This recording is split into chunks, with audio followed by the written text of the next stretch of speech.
read a story recently that was featured in the British Medical Journal about a man who jumped off some scaffolding and impaled his foot by a long nail. Now, the pain was so immediate and so great that he had to be sedated and given pain medication almost on the spot. But when they removed his boot, they realized that the nail had actually gone in between his two of his toes and had not actually gone through his foot. Now, it was featured in the medical magazine because they were speaking on the power of the mind.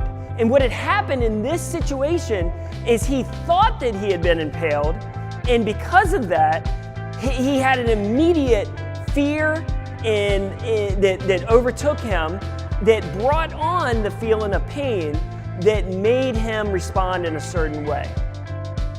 Now I'm going to share a personal story.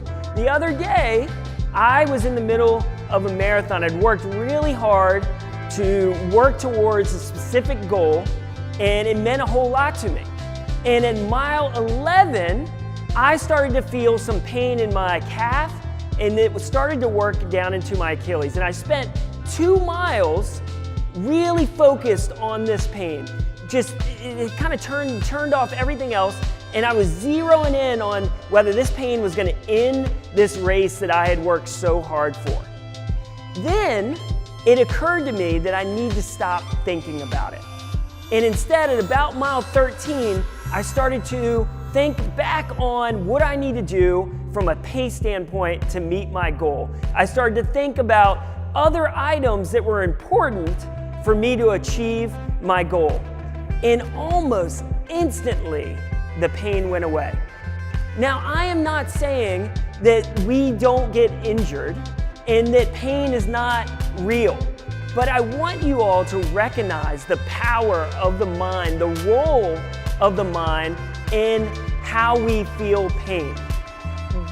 When we are injured, we can oftentimes focus so much on that injury that it just makes the injury worse and delays recovery.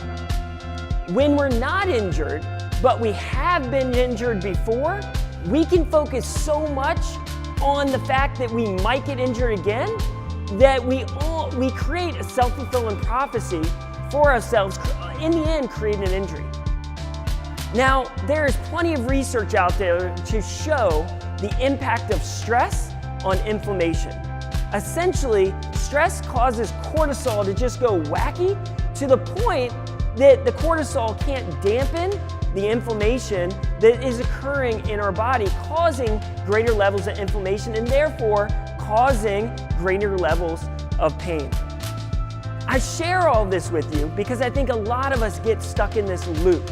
We get stuck in this loop, be it in the middle of a workout, be it post-injury, be it during injury, of focusing so much on injury that we either create pain or increase pain. So, what I want to encourage you with today is realizing the role of the mind in injuries.